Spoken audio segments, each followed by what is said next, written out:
Get ready for a quick quest guide for the Underground Pass quest, in which the main rewards for completing are 3000 agility and attack experience, Iban staff and the ability to use the Iban blast spell, and 5 quest points. You'll need to have completed the Biohazard quest before taking on this one, and the only stat requirement is to have level 25 ranged. That being said, having level 50 thieving and 50 agility is highly recommended, and I do highly recommend having at least level 50 agility, as this quest can be really punishing if you try to complete it at a low agility level. 50 thieving also allows you to skip one of the underground obstacles, which is nice too. Then while not essential, it's also recommended to have level 60 combat. Additionally, having 43 prayer for access to protection prayers is a little bit helpful, as is 33 magic for the ability to cast Telekenetic grab. When it comes to items, you'll need any basic bow such as an oak or magic shortbow, and 5 basic arrows that you can fire from it. For example, steel arrows. Note that these arrows cannot be poisoned. You'll also need 2 ropes and a spade. Then when it comes to recommended items, you'll want a weapon and armor to defeat multiple enemies, many of which are Safespottable, and so ranged or magic is a good choice. Ideally, mix and match your armor for both defense and weight reduction, and if you have a decent ranged level, then you can double up by making your weapon the bow and arrows required for the quest. Just obviously in this case bring a lot more than 5 arrows. Consider bringing a potion to boost your combat style of choice too, so for example a ranged potion if using ranged. You'll also want 1.5k coins and a decent amount of food to help recover from failed agility obstacles and fighting a few enemies. I'd highly recommend using summer pies as your food of choice, as they heal 22 health per inventory space, and also each bite temporarily boosts your agility by 5 levels, which is very helpful. To help with all the running around, I'd also suggest bringing along 2 to 3 stamina potions, and on top of this, runes to cast Telekenetic grab once will also come in handy as well, provided that you're level 33 magic of course. Then when it comes to teleports, you'll want 1 to West Ardoon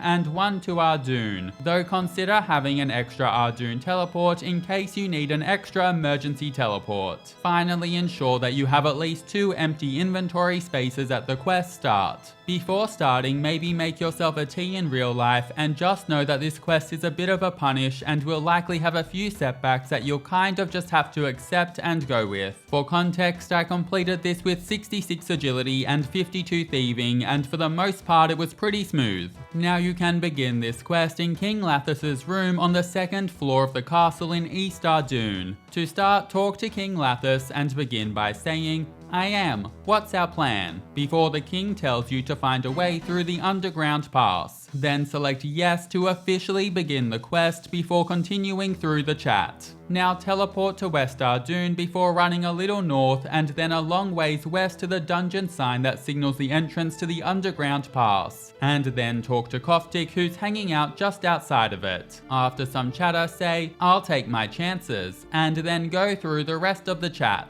Next, head on inside the cave and go a little west, where you'll find a green swamp that you cannot pass. To your south will be a small path blocked by some rock slide obstacles. Simply take this path west around the green swamp, climbing over the rock slide obstacles as required. Once you reach the other side, you'll see Koftik near the raised bridge. Talk to Koftik and spacebar through the chat, which will see him hand you an oily cloth. Use this on your arrows to create a fire arrow, and then use the fire arrow on the fire burning nearby to light it before then wielding it and your bow. Now take the small path to your north that loops to the west, and from this spot choose to fire at the guide rope holding up the bridge. If this is successful, then you'll automatically path around and cross over the bridge. However, if you fail, then you'll need to repeat this process, talking to Koftik to obtain more cloth, creating another fire arrow and shooting it at the guide rope again. After you're across the bridge, head into the small room just northwest and take the plank that's on the floor, and then go south and follow the cave around until you reach an area that has 2 paths. One has a bubbling water and the other is an open chasm in the ground. Head to the open chasm and then use one of your ropes on the rock above the pit, which will see you tie the rope and then swing across to the other side. If this fails, then you'll sadly need to make your way back and try again using your second rope. After you're across, continue through the dungeon a decent ways east and then south, climbing over the rock slide as required before climbing over another rock slide to your west where you'll see a 5x5 grid. There's a safe path across this, however it's random for everyone and must be solved through trial and error by standing on the grid tiles and trying to make your way across, with each error costing you 15 hit points. If you fall into the pit, then climb the protruding rocks to get yourself back to the start of the grid and try again. The path through this obstacle won't change, so keep finding the way through using trial and error until you're across. Also yes, I got very lucky here. Importantly, you'll want to note down and save your unique solve through this puzzle, as you'll need to cross this obstacle again when completing the Regicide quest. If you're using RuneLight, then it's worth right-clicking and selecting to mark the tiles that correspond with your way through the maze, as then the way through will be automatically marked for the future. After you're across, pull the lever to open and automatically go under the portcullis. Then go a short ways west until you're near a large rock column, and further west will be a narrow path filled with traps. There are 5 in total, the first 2 being on the northern tunnel wall and the latter 3 being on the southern tunnel wall. You can choose to simply run past these traps, which will see you take a decent amount of damage per trap that depends on your current health.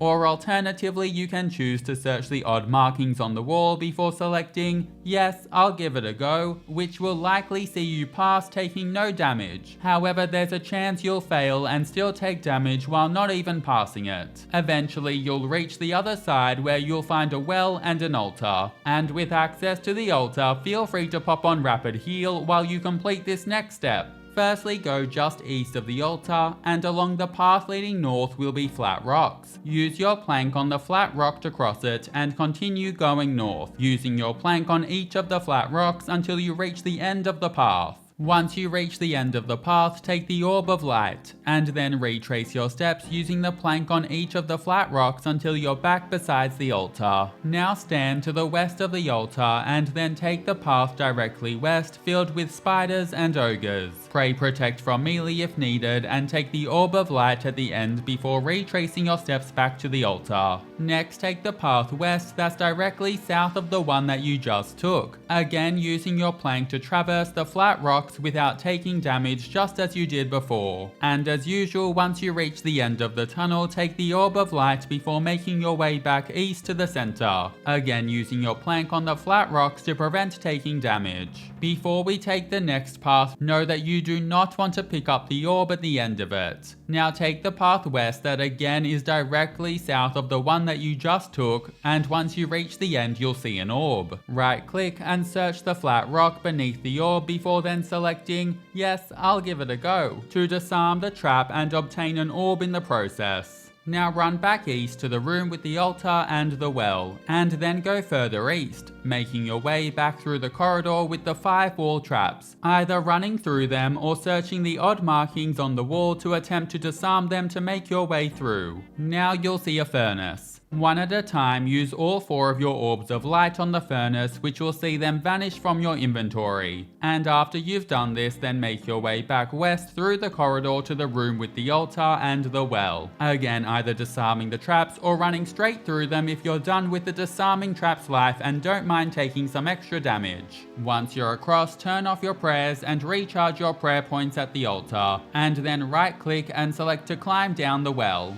Now if you want a little food top up, then search the 2 stacked crates to your west to obtain 2 salmon and 2 meat pies. And then run west to a prison where there'll be lots of cells filled with slaves. Picklock the most southeastern cell gate to go through it, and then go south until you're just before some loose mud. Now dig with your spade to create a hole and then go through it. Afterwards run a short ways west and select to cross the ledge, which will bring you south. Note that should you fail, you'll want to run north and then a little east back to the prisons before picklocking the gate and digging in front of the mud again before going west to cross the ledge. For this next obstacle, you have 2 options. With 50 thieving, you can take the path south, picklocking the gates to essentially skip the agility obstacle and make your way across. However, if you lack 50 thieving, then you'll need to cross a painful agility obstacle. For this, enter onto the elevated obstacle and cross the first and second stone bridges that go east. Following this, cross the bridge to your southeast before going northeast and crossing another bridge. From here, once again cross the northeastern bridge and this will bring you through to the end of the obstacle. After you finish it, run south for a little while to enter a space where you'll find Koftik. Ignore him and squeeze through the pipe to your west to enter into an area filled with skeletons that hosts a caged unicorn. Then go a little west and search the northern wall of the cage to obtain a piece of railing. Afterwards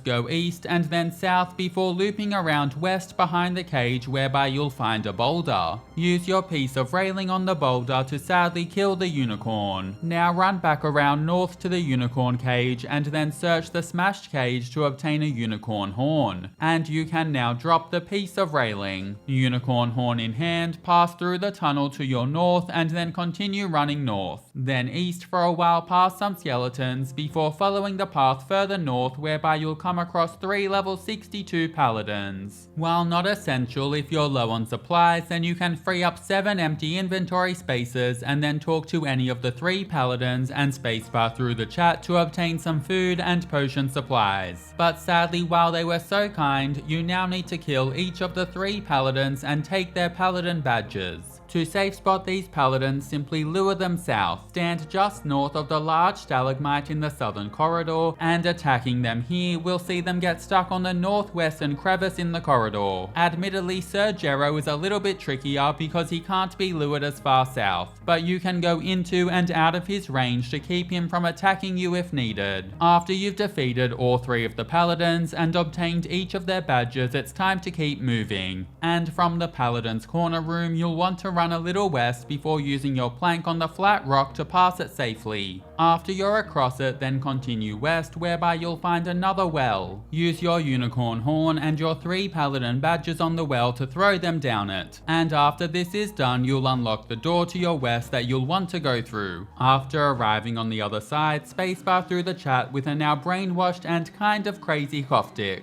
Now you'll be in a large rectangular room, and you'll need to run south for what feels like an eternity, and when you eventually reach the very bottom corner of the rectangular room, go west for a little while until you reach a dungeon sign. Select to descend into the cave at the dungeon sign, and after arriving at the lower cavern, head west and enter into the dwarven camp. Around or not too far from the entrance will be Nyloof. Talk to Nyloof and go through the chat, whereby you'll learn that Iban is blocking the only way through the underground pass. Next, ensure that you have an empty inventory space and then talk to Dwarf Clank before asking what happened to them, and then continue through the chat, after which you'll be given Clank's gauntlets. Pop these on. Now before we head off, know that if you're low on food, then you can also chat to the dwarf named Carmen nearby and begin by saying no thanks, and then adding okay then to purchase a meat pie, a stew and bread for 75 coins. This can be done repeatedly, and so it's a good way to convert the coins you brought into food supplies if that's ever needed. Now run out of the dwarf camp and then run east back to where you entered this part of the dungeon before going a little south and ascending the cave. Afterwards run east to the corner before turning and going north until you see a pathway leading west.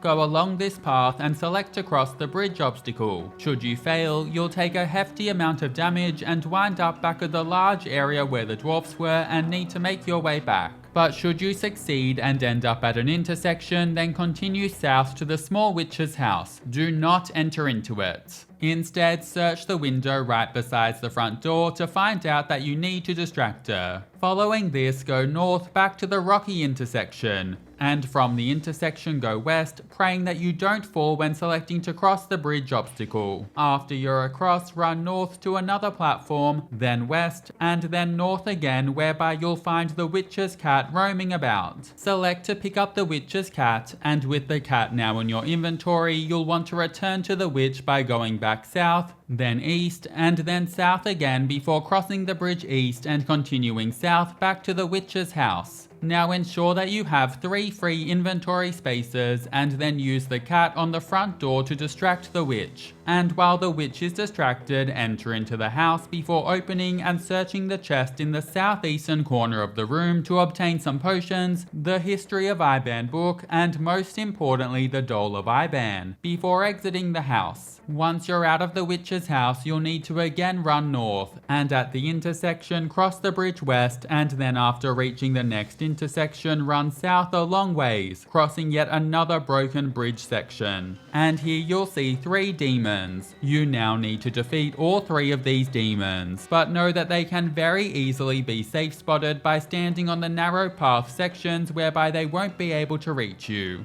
Each of the demons will drop an amulet that you'll want to pick up. Defeat the first demon in front of you and then take the dropped amulet. Then go north and defeat the second demon, Doomian, and again take the dropped amulet. Now ordinarily you would need to cross a bridge obstacle west to reach the third demon called Othenian. However, if you have a ranged weapon and telekinetic grab runes, then you can safe spot the demon by attacking it from the platform where the demon Doomian is standing. And after the demon is defeated, you can then use telekinetic grab runes to retrieve the dropped amulet. Now that you have all 3 amulets, you'll want to go north from Doomian's platform to a small area with a chest. Select to open this chest and your 3 amulets will be consumed before you then pour a strange liquid onto the doll. Following this, we need to head back to the dwarfs. You can travel back through the obstacles the same way you came. However, if your agility level is lower than 70, then the best way to get back to the dwarfs is to try and cross the bridge obstacle repeatedly until you fail and fall down, though this does come with taking some damage. After arriving back at the dwarf camp, head into the western of the 2 buildings and pick up the bucket on the ground. Then run into the eastern house and select to search the brew barrel along the eastern wall to fill your bucket with dwarf brew. Afterwards, pick up the tinderbox in the northwestern corner of this room. Once you have this, then run out of the dwarf camp and go directly east to the southeastern corner of the lower level, and here you'll find a tomb. Firstly, use the dwarf brew on the tomb, and afterwards use the tinderbox on the tomb to see it burst into flames, and then you'll automatically smear some ashes onto the doll of Iban. Now head north, dropping the bucket and tinderbox as you go past the soulless monsters. Eventually you'll see a rock formation forming a narrow path to the northeastern corner of the area. Pop on protect from melee if you have access to it, and then run into this area, which can see you be attacked by lots of level 39 spiders. Run to the most northeastern area of the room where you'll find a large spider named Kalrag. Select to kill Kalrag, and while you're fighting the giant spider, the smaller ones will leave you alone. You can safe spot Kalrag too by luring the spider to the northeastern corner of the cave and having the skeleton block the spider from reaching you. But just be warned that after you defeat Kalrag, multiple smaller spiders will immediately attack you simultaneously, which can be dangerous if you're a lower level. So be ready to leg it. Once you defeat Kalrag, you'll automatically smear the poisoned blood on the doll of Iban, and you'll then want to run south out of the spider field area. After you're out of it, run to the most northwestern corner of the basement dungeon and select to ascend the cave to reach the floor above. Once you're at the upper area, run south and continue until you see a path going east that immediately has a hole or broken bridge agility obstacle in it. Take this path and cross the bridge to reach a small platform.